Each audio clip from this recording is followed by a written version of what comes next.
আকাশের কেসটা নিয়ে নানাভাবে ভাবার চেষ্টা করছি, কিন্তু এখনো কোনো ফুল কিনারা পাচ্ছি না। সত্যি স্যার, ছেলেটাকে যতটা খারাপ ভেবেছিলাম ততটা কিন্তু নয় স্যার। কিরকম? প্রফেসরদের অনেকেই বলেছেন প্রচণ্ড মেধাবী না হলেও আকাশ পড়াশোনায় একেবারে খারাপ নয়। এই তো জুলজি অরুণাবই বলছিল ওর ফেভারিট সাবজেক্ট নাকি ফিজিওলজি, আর প্রায় নাকি বন্ধুদের না শৈবাল না, অরুণাবু আকাশের রিসেন্ট পাস্টের সব কথা জানে না। এই 2-3 দিনে আমিও কিছু ইনফরমেশন পেয়েছি। তুমি কি জানো শৈবাল, লাস্ট কয়েক মাস হলো ছেলেটা ভীষণভাবে পাল্টে গিয়েছিল। পাল্টে গেছিল মানে? রিসেন্টলি ওর বিহেভিয়ার বেশ কিছুটা রুড হয়ে পড়েছিল। ফার্স্ট ইয়ারের কয়েকটা স্টুডেন্টকে নিয়ে একটা দল পাঠিয়েছিল, মাঝে মধ্যেই নাকি ক্লাস বাঙ্ক করে কোথাও উধাও হয়ে যেত। বলেন কি স্যার? সেটাই তো বলছি শৈবাল, আমাদের চোখের সামনে এত কিছু ঘটে গেল, অথচ অলমোস্ট আমরা কিছুই টের পেলাম না। কিন্তু রিপোর্ট কার্ড দেখলে সেটা বোঝাই যাবে না। ইন অ্যাভারেজ বরাবরই 70 to 75% মার্কস ক্যারি করেছে। এই দেখুন স্যার ওর রিপোর্ট কার্ড।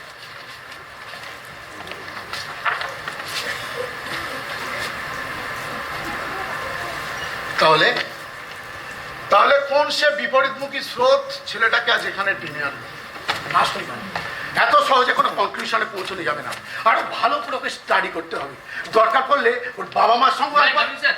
আরে রামানুজ, এসো এসো, এতক্ষণ তোমার কথাই বলছিলাম। আরে আগে বলো ওদিকে কি খবর? খবর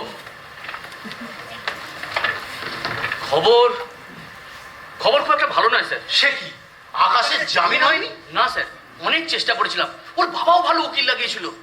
আনফর্চুনেটলি প্রথম দিন বেলটা পাওয়া গেল না। ওর কেস ডায়েরি কল ফর করে আবার 7 দিন পর ডেট পড়েছে। ও কি তাহলে এখন তোমাদের হেফাজতেই থাকবে? না না, আমরা ওকে আমাদের হেফাজতে রাখতে চাইনি। আসলে থানার হেফাজত মানে বুঝতেই তো পারছেন, যত সব চোর ছ্যাচোর লুচ্চালা ভাঙ্গা আর পোড় খাওয়া ক্রিমিনালের রাস্তা না। তবে তবে আপনারা চিন্তা করবেন না, কোর্টে প্রডিউস করার পর কোর্ট থেকে ওকে বয়েজ হোমে পাঠানো হয়েছে। বয়েস হোম? বয়েস হোম মানে ওই অনন্তনগর? হ্যাঁ হ্যাঁ হ্যাঁ, ওটাই, অনন্তনগর বালক আশ্রম। শহর থেকে একটু দূরে হলেও বেশ সুন্দর গাছগাছালিতে ঘেরা বিশাল কম্পাউন্ড, ব্যবস্থাও খুব ভালো। আরে সে নয় বলো, কিন্তু ছেলেটা কি এখন ওখানেই থাকবে? আগামীকাল ওর মামলার পেপারস আমরা জুভেনাইল কোর্টে প্রডিউস করব, সেখান থেকে 7 দিন পর বেল প্রেয়ার করতে হবে। না না, কি মনে হয় 7 দিন পর আদৌ বেলটা পাওয়া যাবে তো? দেখুন স্যার, এই সমস্ত কেসে স্পেসিফিক বলা খুব শক্ত। লয়ারের পার্সোনাল ক্যাপাসিটি আর ডেপুটি ম্যাজিস্ট্রেটের মেজাজ মর্জির উপর পুরোটাই ডিপেন্ড করতে হয়। ঠিক, আমি আমার দিক থেকে সম্পূর্ণ চেষ্টা না করব। না, চেষ্টা নয় রামানুজ, ওকে ছাড়িয়ে আনতেই হবে। ছেলেটা বর্ন খারাপ নয়, এতদিন এখানে পড়াশোনা করেছে, কোনো কমপ্লেন নেই, অথচ লাস্ট কয়েক মাস হলো ছেলেটা ভীষণভাবে পাল্টে গিয়েছিল। আর সেই জন্যই বলছি যে হ্যাঁ, রজত কান্তি সেন আকাশের বাবা। হ্যাঁ আসতে যান, ভিতরে যান।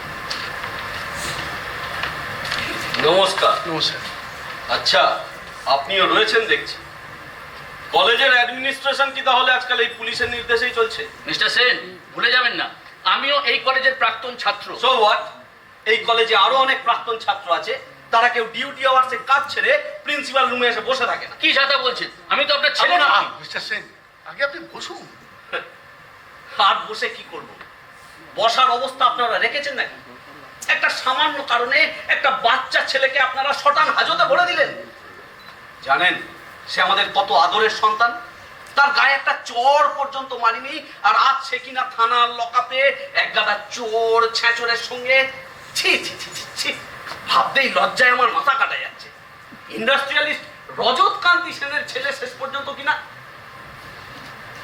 কি করে পারলেন আপনারা? শুনুন, আপনি অহেতুক মাথা গরম করবেন না, আগে শান্ত হয়ে বসুন। শান্ত হয়ে বসবো কি? আগে আমার প্রশ্নের উত্তরগুলো দিন। কেন করলেন এটা? এতে কার কি লাভ হলো? এত স্টুডেন্ট থাকতে আপনারা আকাশের এগেইনস্টে কমপ্লেন করলেন কেন? কমপ্লেন করার মতো নিশ্চয়ই তেমন কারণ ঘটেছিল, তাই করেছি। বাহ বাহ বাহ বাহ, কি দায়িত্ব জ্ঞান আপনাদের! হ্যাঁ, কলেজের স্টুডেন্টদের নিজেরাই কন্ট্রোল করে রাখতে পারছেন না, শেষমেশ এই পুলিশের সাহায্য নিয়ে। আর আপনি বা কেমন মানুষ মশাই? একটা বাচ্চা ছেলে সামান্য অপরাধ না হয় করেই ফেলেছে, তাই বলে তাকে একেবারে শটান হাজতে ভরে দিলেন? ভালো করেছেন, খুব ভালো করেছেন আপনারা। সামান্য অপরাধ? এটাকে আপনার সামান্য অপরাধ বলে মনে হয়? তাছাড়া আর কি? খুন বা ধর্ষণের মামলার আসামিরা দিব্যি কেমন বুক ফুলিয়ে সমাজের বাইরে ঘুরে বেড়াচ্ছে। সেগুলো সব হয় ছোট্ট ঘটনা, না হয় সাজানো ঘটনা। আর ওইটুকু একটা বাচ্চা ছেলে কলেজের মধ্যে কি গন্ডগোল করলো না করলো তা নিয়ে একেবারে ফুলিয়ে ফাঁপিয়ে। এনিওয়ে আপনারা আপনাদের কাজ করেছেন, এবার আমি আমার কাজ করব। কি করবেন আপনি? কি করবেন? আমি আপনাদের প্রত্যেকের এগেইনস্ট এফআইআর করব। দরকার পড়লে মানবাধিকার কমিশনে আপনি জাস্ট শাট আপ। কার সঙ্গে কথা বলতে এসেছেন সেটা ভুলে গেছেন। কলেজের প্রিন্সিপালের চেম্বারে এসে অসভ্যের মতো চিৎকার করছেন, হুমকি দিচ্ছেন। How dare you! সৈবাল কি হচ্ছে কি? আগে ওনাকে বসতে দাও। মিস্টার সেন, মিস্টার সেন, আরে কমপ্লেন যখন করার তখন করবেন, এখন তো বসুন, বসুন। এসে থেকেই আপনি যা মুখে আসছে তাই বলে যাচ্ছেন। আপনি কি শোনেননি আকাশ কি করেছে? থানা থেকে জানাইনি আপনাকে কেন আকাশকে অ্যারেস্ট করা হলো? চুপ করে থাকবেন না, কথার জবাব দিন। আপনি কি জানেন না আকাশ কি করেছে? না জানার তো কোনো কারণ নেই। চার্জশিটে আমি পরিষ্কার করে সব লিখেছি, উনি নিজে দেখেছেন। কি হলো, অস্বীকার করবেন নাকি কথাটা? না, অস্বীকার করবে কথা তো আমি বলিনি। তাহলে ওইটুকু একটা ছেলের কাছে একটা ফুললি লোডেড রিভলভার, ভাবতে পারছেন কতটা বিপজ্জনক ব্যাপার? আর আপনি কিনা স্যারের এগেনস্টে কমপ্লেন করবে বলে হুমকি দিচ্ছেন। আচ্ছা মিস্টার সেন, আপনি প্রথমে আমাকে এইটা বলুন তো, রিভলভারটা পেলো কোথা থেকে? না মানে বাবা হিসেবে জানা এটা তো আপনার কর্তব্য। রিভলভারটা কার? আপনার? না না, আমি ওসব জিনিস ব্যবহার করি না। তাহলে ওইটুকু একটা ছেলের হাতে ওইরকম একটা ভয়ঙ্কর জিনিস এলো কোথা থেকে? সেটাই তো ভেবে পাচ্ছি না, কোত্থেকে পেলো, কে দিল, কেন এইবার ওটা জোগাড় করতে গেল। বিশ্বাস করুন, আমি সত্যি কিচ্ছু জানি না। বাহ, চমৎকার। আপনি তো দেখছি আপনার ছেলের সম্পর্কে কোনো খবরই রাখেন না, অথচ তার হয়ে কথা বলতে এসেছেন। কি করি বলুন তো, তিনটে বিজনেসের কাজকর্ম আমাকে দেখাশোনা করতে হয়। সারাদিনে দম ফেলার সময় পাই না, কোন দিকে নজর রাখবো বলুন? না বলছি দিনের মধ্যে কখনো না কখনো তো আপনার ছেলের সঙ্গে আপনার দেখা হতো নাকি? তাও হতো না?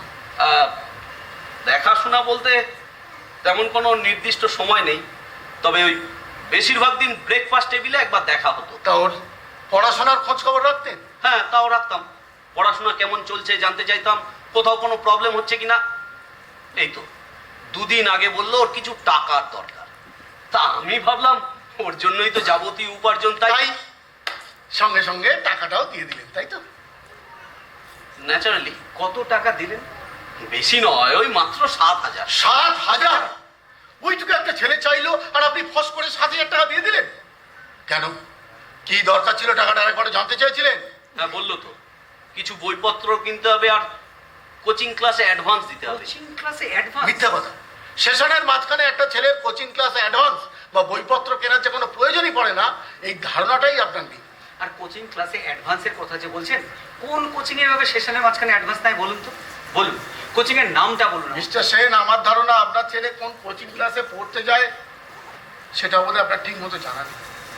আসলে আসলে স্যার, আমি আপাতমস্তক একজন ব্যবসায়ী, ব্যবসার কাজে উদয়াস্ত খেতে চলি, কোনোদিন এসব দিকে নজর দিইনি, প্রয়োজনও পড়েনি। কিন্তু তাতে এত বছর তো কোনো অসুবিধা হয়নি, হঠাৎ কি এমন ঘটলো যে দেখুন, ওটা আমাদের পার্সোনাল ম্যাটার, এর সঙ্গে আকাশের এই বিষয়ের কোনো সম্পর্ক নেই।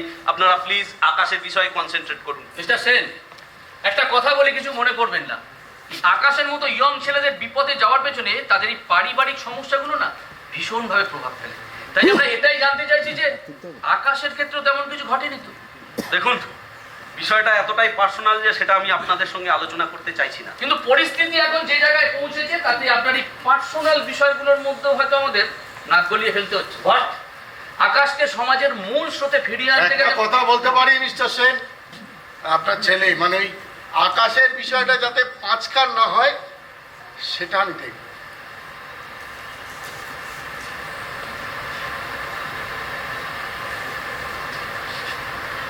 বসুন।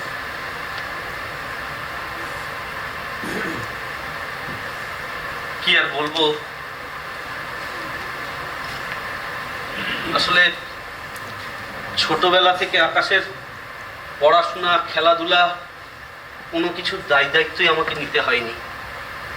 আকাশের মা, আই মিন অদিতি, এগুলো দেখতো, পড়াশোনা, টিউটার, কোচিং সব কিছু। ইফ ইউ ডোন্ট মাইন্ড, উনি কি আর এখন সময় পাচ্ছেন না? তিনি এখন সময় পাওয়া না পাওয়ার ঊর্ধ্বে। What do you mean? Is not she alive? আকাশের মা কি বেঁচে নেই? তা একরকম বেঁচে নেই বলা চলে। প্লিজ ব্যাপারটা আমাদের খুলে বলুন, আকাশের মা কি সত্যি সত্যি? হ্যাঁ হ্যাঁ, মরে গেছে, মরে গেছে। আমার কাছে অদিতি ইজ ডেড।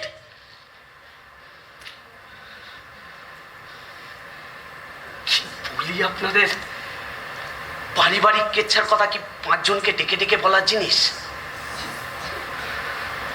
হ্যাঁ স্যার, আমার স্ত্রী অদিতি